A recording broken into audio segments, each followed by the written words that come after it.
Elara loved her city. She loved the noise, the crowds, the feeling of constant motion. But most of all, she loved her library. It was a haven of peace, a sanctuary of stories. Elara knew every aisle, she knew every shelf, she knew the weight of every book. She loved the smell of old paper, the feel of worn spines. Each book held a universe, a world waiting to be discovered. Elara spent her days guiding readers. She helped them find new worlds. She watched their eyes light up. That was her reward, helping others find magic in the pages. She never expected to find it anywhere else. Not until the book arrived. It was an ordinary day, or so Elara thought. Rain lashed against the library windows. People huddled inside, seeking shelter and stories. Then a stranger walked in, wrapped in a long coat. He carried a package. The stranger left it on the counter. "For the librarian," he said. He disappeared into the rain. The package was heavy, wrapped in brown paper. Elara's hands trembled as she opened it. Inside was a book bound in dark leather. It had no title. Its pages were thin and crisp. They felt ancient, as if they held secrets. A small silver key lay on top of the book. It shimmered faintly. Elara felt a pull towards it, an undeniable urge to open the book. The library was quiet. The air was still. Elara hesitated. She traced the cover of the book. It felt warm beneath her fingertips. Taking a deep breath, she opened it. The pages were filled with strange symbols, swirls and lines. They seemed to shift, as if alive. Elara felt a tingling sensation. A warmth spread through her body.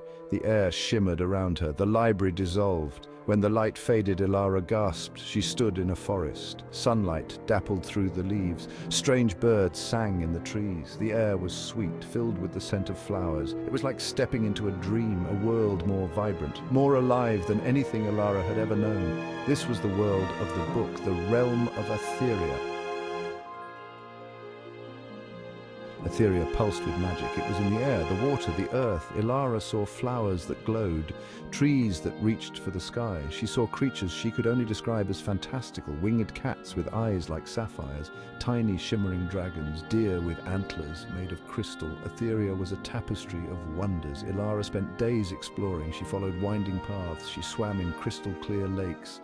She ate fruit that tasted like sunshine. She felt more alive than ever. Her senses were heightened. She could feel the magic thrumming in her veins. Section 5. Guardians of the Realm meeting the Etheria Guardians. As Elara journeyed, she encountered the Guardians of Etheria. They were beings of immense power, ancient and wise. They appeared in many forms. A woman with emerald skin and hair of leaves. A man made of living stone. A child who radiated light. The Guardians tested Elara. They challenged her beliefs. They pushed her to her limits. "Why are you here, child of Earth?" asked the Stone Guardian, his voice a rumble. I don't know," Elara stammered. "The book brought me." The Guardians smiled. They saw her pure heart, her thirst for knowledge. They saw a bridge between worlds. Section 6. Ancient knowledge.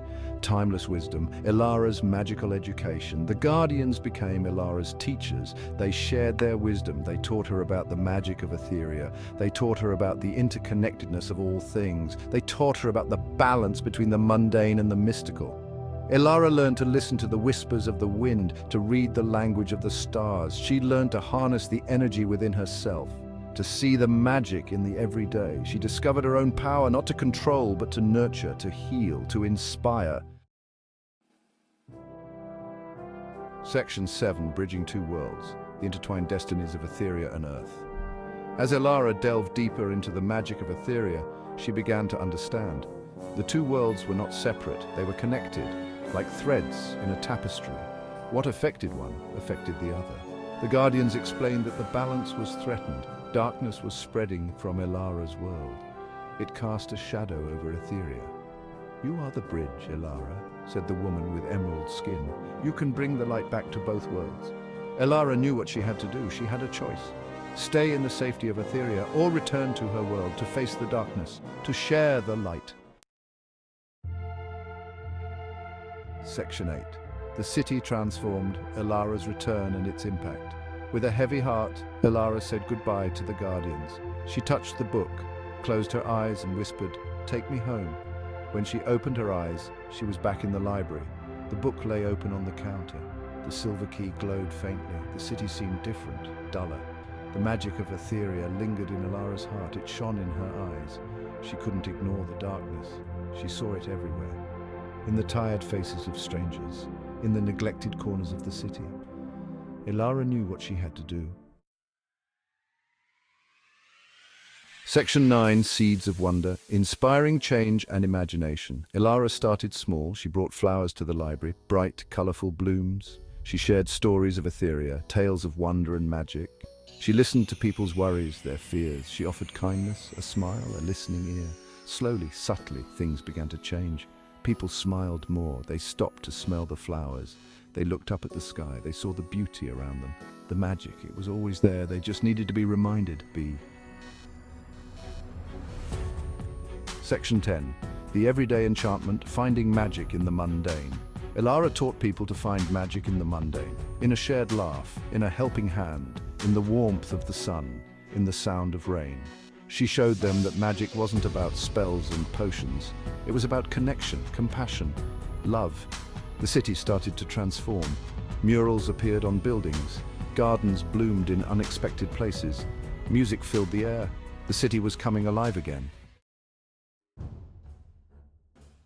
Section 11, A Hero's Journey, the Legacy of Elara, the librarian hero. Elara never forgot Etheria. She visited often, sharing stories and laughter with the guardians. She became a bridge between worlds, a reminder that magic exists everywhere.